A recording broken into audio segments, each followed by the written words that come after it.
अस्सलाम वालेकुम नाजरीन, कामरान अली और रॉ मोहम्मद शाहिद की तरफ से welcome to Jugnu math. Jugnu math एक ऐसा प्लेटफॉर्म जहां आप सीख सकते हैं 9th और 10th क्लास का मैथ।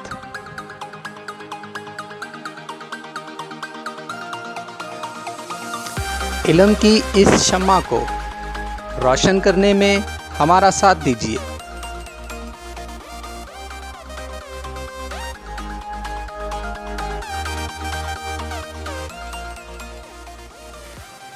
हमारी हौसला अफजाई के लिए हमें सब्सक्राइब, लाइक और शेयर करना मत भूलिएगा।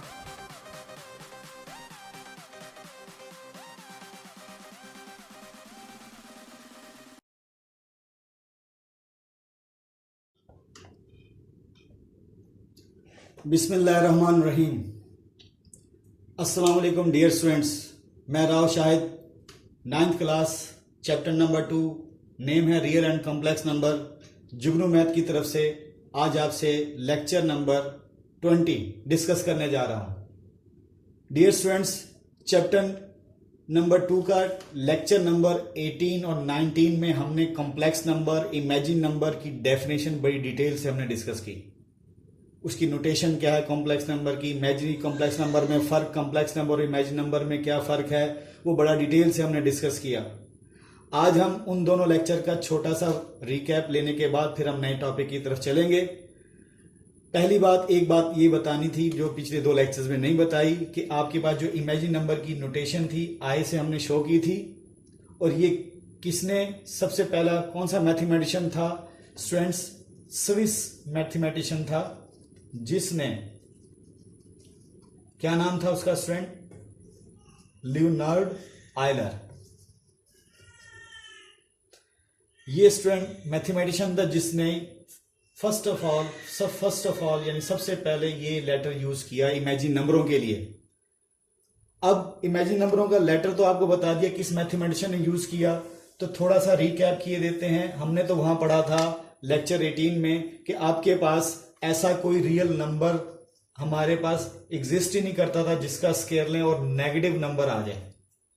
हमने ये डेफिनेशन लेक्चर नंबर 18 में पढ़ी थी कि भाई कि रियल नंबर कोई था ही नहीं जिसका स्केयर लें नेगेटिव नंबर आ जाए। तो तब मैथमेटिशियन ने इमेजिन नंबर यानी एओटा उसका स्केयर लिया और नेगेटिव नंबर आया था, क्या आया था? -1। दूसरे एंगल, इस एंगल से भी देखा जा सकता है कि ये स्केयर जो है लेफ्ट हैंड साइड पे जब ये जाएगी पावर, तो ये 1/2 या रेडिकल साइन आप लगा देंगे। अब स्टूडेंट एक ये वे भी है इसे डिस्कस करने का, क्या कि आपके पास स्टूडेंट्स ये रियल लाइन है। रियल लाइन में राइट हैंड साइड पे आपके पास पॉजिटिव एंट्रीज हैं और लेफ्ट हैंड साइड पे आपके पास नेगेटिव एंट्रीज हैं। उस वक्त मैथमेटिशियन ने क्या किया कि राइट हैंड साइड पे जितने भी नंबर थे उनका स्क्वायर रूट लिया, तो स्टूडेंट पॉसिबल था वैल्यूज कुछ ना कुछ मिलती थी। जैसे ये जिनका कंप्लीट स्केयर है 3 आया, इसका स्टूडेंट क्या है 2 आएगा, इसका 1 पॉइंट समथिंग, इसका भी 1 पॉइंट समथिंग, इसका 1 आएगा, इसका 0 आएगा, स्टूडेंट इसका क्या आएगा 2 पॉइंट समथिंग, जो भी है। इसी तरह बड़े नंबर ले लें, 16 का क्या आएगा 4 आएगा, 36 का क्या आएगा स्टूडेंट 6 आएगा। राइट हैंड साइड जितने भी पॉजिटिव नंबर थे इनकी स्क्वायर रूट, इनका स्क्वायर रूट लेते हैं, इनका अंडर रूट लें स्टूडेंट, वो पॉसिबल था। लेकिन नेगेटिव नंबर का आज भी आप कैलकुलेटर में लेके देखें तो सिंटैक्स एरर आ जाएगा, मैथमेटिकल एरर आ जाएगा स्टूडेंट, जो कि इट मींस आपके पास इनकी अंडर रूट या स्क्वायर रूट स्टूडेंट पॉसिबल नहीं है। तो उस वक्त मैथमेटिशियन ने जो स्मॉलेस्ट नंबर जो इंटीजर था -1, उसका नाम समझ लें, एक अंदाजा ये भी, यानी इस तरह भी आप सोच सकते हैं, सोचने का अंदाज बता रहा हूं कि उसका नाम एओटा रख दिया, जो कि स्विस मैथमेटिशियन ने इस लेटर को यूज किया, जो कि था लियोनार्ड आयलर। अब स्टूडेंट एओटा इसका नाम रखा। अब आपके जहन में आएगा इसका नाम एओटा क्यों नहीं रखा, इसका क्यों नहीं रखा, या -7 का क्यों नहीं रखा, या -10 का नाम एओटा क्यों नहीं रखा, इसका ही क्यों रखा है? तो स्टूडेंट इस बात का जवाब ये है कि अगर फर्ज करें आपके पास ये -4 है, इसका स्क्वायर रूट आपके पास कैलकुलेटर पॉसिबल नहीं, यानी कैलकुलेट नहीं कर पाता, तो फिर स्टूडेंट आप इसे ब्रेक करके -1 × 4 ऐसे लिखें रेडिकल साइन में। अब स्टूडेंट 1 पे रेडिकल की प्रॉपर्टी आपने यूज की, इसे डिस्ट्रीब्यूट किया जा सकता है रेडिकल साइन को। अब स्टूडेंट स्विस मैथमेटिशियन जो लियोनार्ड आयलर था उसने इसको आपको क्या कहा था, एओटा कह दें इमेजिन नंबर के तौर पे, और 4 की अंडर रूट आपको पता है क्या होती है 2। ठीक है, तो क्या आंसर आया, अगर ये आपको परफेक्ट स्क्वायर मालूम है, ये 4 2 का है तो +2 आएगा, वरना आप दोनों साइन लगा दें +-2 एओटा, क्योंकि आपको नहीं मालूम ये परफेक्ट स्क्वायर किसका है। तो -4 का स्क्वायर रूट क्या बना, +-2 एओटा। तो स्टूडेंट एक बहुत बड़ा मसला उन्होंने सॉल्व कर लिया कि नेगेटिव साइड की आपके पास क्या थी, नेगेटिव नंबरों का अंडर रूट या स्क्वायर रूट आपके लिए कैलकुलेट करना नामुमकिन था, तो उन्होंने इमेजिन नंबर इन्वेंट करके हेल्प ली। अब उससे फायदा क्या हुआ, -4 को ब्रेक करके आप ऐसे लिख कर रेडिकल साइन, और ये आपके पास क्या आंसर आया, +-2 एओटा। इसी तरह आप -9 को ले लें स्टूडेंट, तो क्या आएगा, उसे -1 क्रॉस 9 इंटू ऐसे लिखें, -1 रेडिकल डिस्ट्रीब्यूट हो गया अलग अलग, और स्टूडेंट ये आपके पास इसको एओटा और इसको +-3, तो स्टूडेंट +-3 एओटा। अब सवाल मैंने आपको अभी कहा था कि भाई आया इसको ही क्यों कहा है एओटा, -2 अंडर रूट या -10 अंडर रूट, इसको क्यों नहीं स्टूडेंट एओटा कहा। स्टूडेंट्स इसमें यह है कि 1 हर नंबर का मल्टीपल होता है। अब इसको अगर हम रखेंगे तो सिर्फ ये 10 के टेबल में जो नंबर आएगा उनको तो एडजस्ट करेगा, लेकिन आप जैसे -7 है उसको नहीं करेगा, ये -4 को नहीं करेगा, यानी 10 के टेबल के नंबर्स को, जैसे 20 आ गया -20, उसको आपने लेना है तो इसे 10 इंटू आप क्या ले सकते हैं 2, तो स्टूडेंट इसको अलग और इसको अलग। तो स्टूडेंट आप इसको फर्ज करें -10 अंडर रूट को आप एओटा बोलते हैं, तो स्टूडेंट इसको तो ये पिक कर रहा है, इसको तो ये पिक कर रहा है, इसको तो आप कह सकते हैं एओटा 2 अंडर रूट, इसे सॉल्व कर गया। लेकिन अगर फर्ज करें आपके पास स्टूडेंट -13 है, तो स्टूडेंट ये 13 जो सा 10 के टेबल में नहीं है, इस वजह से ये एडजस्ट नहीं होता। इसलिए स्टूडेंट आप कहेंगे कि 1 हर नंबर का मल्टीपल होता है, जैसे ये इस 4 को ऐसे लिखा, -4 को, इस -9 को ऐसे लिखा, कोई हर्ज नहीं है। तो स्टूडेंट इसलिए आप कह सकते हैं कि जो सबसे स्मॉलेस्ट नेगेटिव इंटीजर था उसको एओटा कहा गया है। 1 को वो मल्टीप्लिकेटिव आइडेंटिटी है, हर नंबर के साथ ज़रब खाती है, हर नंबर के साथ मौजूद होती है, जो कि हमें नजर नहीं आती, इसलिए इसे हमने क्या कहा, एओटा नाम दिया। -1 अंडर रूट को -10 अंडर रूट या -7 अंडर रूट इसको इसलिए नहीं कहा क्योंकि ये स्टूडेंट अपने टेबल के नंबरों को तो एडजस्ट करेगा, बाकी दूसरे डिफरेंट टेबल्स के नंबर आगे उन्हें सेट नहीं करेगा। तो ये बात आपको बतानी थी। अब मजीद आगे चलते हैं, एओटा की इंटीग्रल पावर। टॉपिक जो आपसे डिस्कस करना है वो है एओटा की integral power. Integral power of aorta, ये स्टूडेंट आज आपसे डिस्कशन करनी है। तो स्टूडेंट बेसिकली आपने एओटा की वैल्यू क्या पढ़ी, -1 अंडर रूट, स्क्वायर लें तो क्या था -1, ये आप पढ़ चुके हैं। अब इससे आपको मजीद ये आपकी बेसिक एक आपके पास वैल्यू आ गई। अब इससे स्टूडेंट आप बहुत सारी वैल्यूज बना सकते हैं। जैसे फॉर एग्जांपल आपसे कोई कहता है कि iota raise to power 17 calculate करें, तो स्टूडेंट हम क्या करेंगे, वो कहते हैं इसे एवल्यूट करें, इसे सॉल्व करें, इसे रिड्यूस करें। तो स्टूडेंट अब हम क्या करेंगे, इसे हम सोचेंगे 17, इधर देखें ये क्या है, एओटा स्क्वायर क्या है, वैल्यू आपके पास -1 है, इधर एओटा 17, हम ऐसे कैसे शिफ्ट करेंगे भाई किसी तरीके से आंसर ये वाली वैल्यू यूटिलाइज की जा सके। तो स्टूडेंट हम क्या करेंगे, सबसे पहले हम कोशिश करेंगे, सोचेंगे क्या 2 के टेबल में 17 आता है, तो आप सोचेंगे 2 के टेबल में 17 आता नहीं, 2 के टेबल में फिर कौन सी वैल्यू जो उसके नजदीक तरीन है, तो 2 के टेबल में 16 आता है, 2 8 जा 16, 2 9 जा 18, तो स्टूडेंट 18 बड़ा हो गया 16, तो इसका मतलब हम इसे स्टूडेंट क्या करेंगे, ब्रेक करके इसे ऐसे लिखें, कोई हर्ज नहीं। यानी आपने क्या करना है, कोई आपको इंटीग्रल पावर ऑफ एओटा, यानी एओटा की पावर अगर इंटीग्रल में है और उसे एवल्यूट करने को कहे कि इसे शॉर्टेस्ट, इसकी लोएस्ट फॉर्म बनाएं, तो स्टूडेंट आप क्या करेंगे, इस पावर को सोचेंगे कि वो 2 के टेबल में कौन है जो उसके नजदीक तरीन है। तो 2 के टेबल में 17 तो आता नहीं, तो 2 के टेबल में क्या आएगा, 16 नजदीक है। तो स्टूडेंट मैं इसे क्या लिख सकता हूं, अगर आप कहते हैं 16 है तो इसे 16 + 1 लिखें, कोई इशू नहीं। और इसे स्टूडेंट हम ब्रेक करके, हमने पढ़ा हुआ है कि अगर बेस एक जैसी हो और वो दो चीजें मल्टीपल हो रही हो तो उनकी पावर क्या हो जाती है, सम हो जाती है। तो हमने इसे रिवर्स शेप में ऐसे लिखा, कोई इशू नहीं। अब स्टूडेंट मैं चाहता हूं कि ये एयोटा स्केयर की वैल्यू को कैश किया जाए, तो स्टूडेंट इसे एयोटा 16 को मैं लिख सकता हूँ एयोटा 2 एज होल की पावर 8। क्यों? पावर से मल्टीपल होगी। आपने लॉ ऑफ एक्सपोनेंट पढ़े हैं, 2 8 16। ऐसे लिखने से फायदा क्या होगा मैं आपको बताता हूँ। और ये एयोटा ये वाली पावर ना भी लिखें 1 कोई इशू नहीं है, लेकिन एयोटा वैसे के वैसे एज इट लिखें। अब स्टूडेंट यहाँ पे देखिएगा एयोटा स्केयर की वैल्यू -1 है, वो -1 की वैल्यू कैश कर लें, क्योंकि इमेजिन नंबर की वैल्यू आपने कहा था विद स्केयर क्या आती -1, तो स्टूडेंट ये 8 वैसे ही। क्योंकि आपको कोई कहे कि ये एवल्यूट कर रहे हैं तो आप कहेंगे सर इसे ऐसे क्यों कर रहे हैं, क्योंकि वजह पता है कि हमारे पास एक प्रॉपर वैल्यू जो एक स्टैंडर्ड वैल्यू है एयोटा स्केयर की वो -1 है। मैं चाहता हूँ किसी तरीके से इस क्वेश्चन को एयोटा स्केयर में शिफ्ट किया जाए, तो स्टूडेंट हमने इसे ब्रेक करके कहाँ पहुँच गए, एयोटा स्केयर की वैल्यू फिल कर दी। बाकी स्टूडेंट ये 8 है अब, और ये एयोटा है, ये वैसे एज इट रहेगा। अब -1 की पावर इवन है तो स्टूडेंट ये क्या आ जाएगा +1, और ये एयोटा वैसे का वैसे, और ये स्टूडेंट 1 इंटू एयोटा।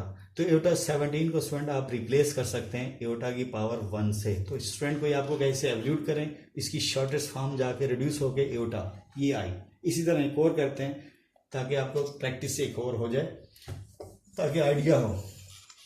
अभी स्टूडेंट इसी तरीके से मैं अपने पास से एक लेता हूँ एयोटा की पावर 100। अब आपको कहेगा इसकी ये एयोटा की इंटीग्रल पावर है। तो एक बात याद रखें, सिर्फ इंटीग्रल पावर को आप इस तरह एवल्यूट करेंगे स्टूडेंट। अब इसे हम सोचेंगे ये 100 है। अब आप सोचेंगे हमारे पास तो एयोटा स्केयर की वैल्यू -1 है। अब हम चाहेंगे किसी तरीके से इसको एयोटा स्केयर में शिफ्ट किया जाए 100 को।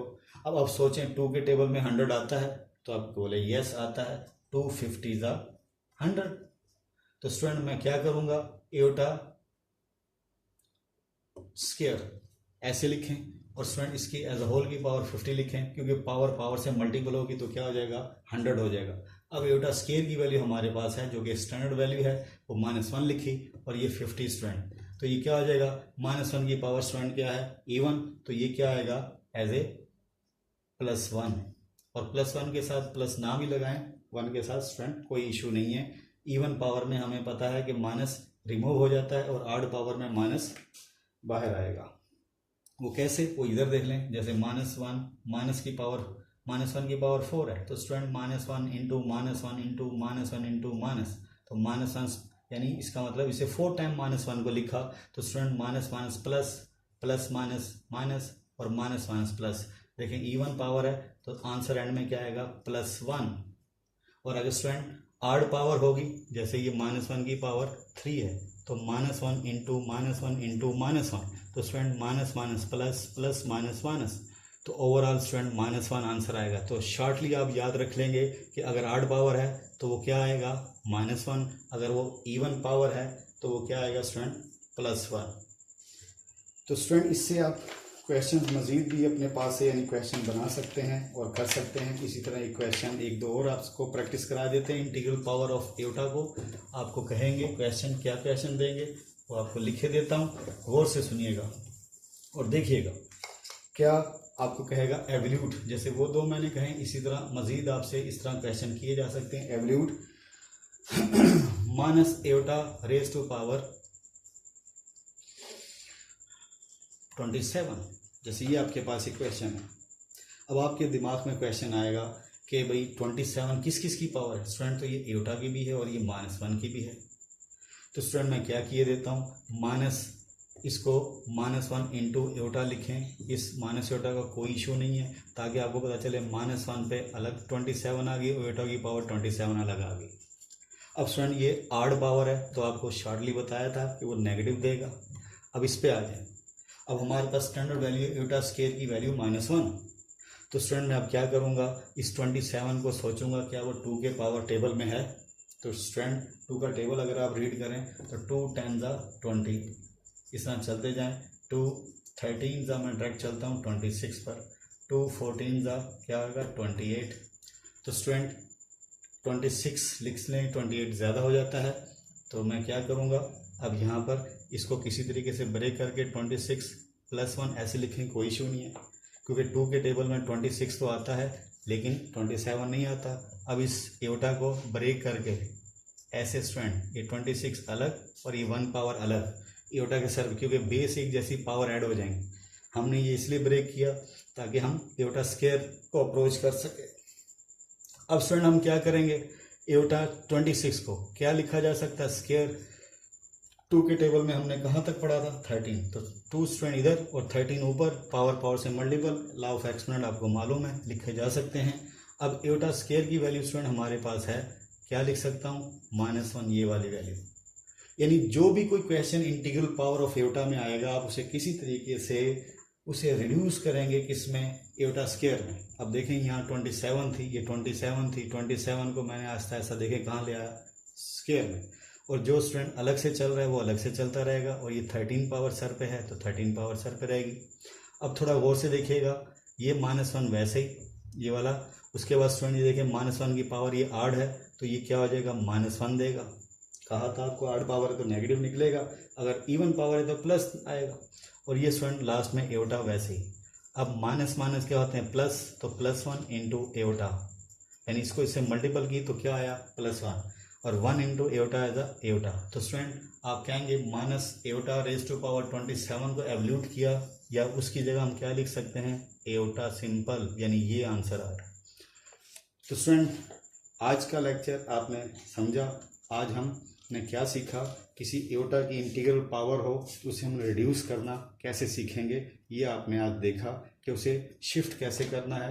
आड इवन पावर की कलेक्शन आपको बताई, उसका मिक्सचर बताया कैसे करना है। ट्राई आपने क्या करनी, बेसिकली आपने देखना है जो भी पावर होगी 2 के टेबल में जो उसके नज़दीक तरीन है, अगर एग्जैक्ट कोई फिगर आ गई है, जैसे एओर्टा 100 का मैंने कहा था वो तो लकीली एग्जैक्ट आ गया, एओर्टा स्केयर की पावर 50 वो तो लकीली कंप्लीट। लेकिन अगर फर्ज करो थोड़ा उसके आगे पीछे है, जैसे 27 2 के टेबल में कौन सा नंबर है जो 27 के नज़दीक जा रहा है, तो 26, तो स्टूडेंट उसे एक ब्रेक करके आप अलग अलग लिखेंगे। उम्मीद है आपको समझ आ गई होगी कि किसी तरीके से आपने जो भी कोई क्वेश्चन है एओर्टा 100 में है या 27 में, तो 2 के टेबल में आपने वो नंबर चूज करना है जो उसके नज़दीक तरीन हो। उम्मीद है स्टूडेंट जुगनू मैथ की तरफ से आपको आज का lecture integral power of aorta समझ आई होगी। अगर आपको कोई चीज़ समझ ना आए आप हमें कमेंट कर सकते हैं, और स्टूडेंट्स आप हमारे लेक्चर्स को देखने के बाद हमारे चैनल को सब्सक्राइब ज़रूर कीजिएगा और बेल आइकन को ज़रूर प्रेस कीजिएगा ताकि आने वाली वीडियो आपको मिल सके। आज के लिए इतना ही, अल्लाह हाफिज़।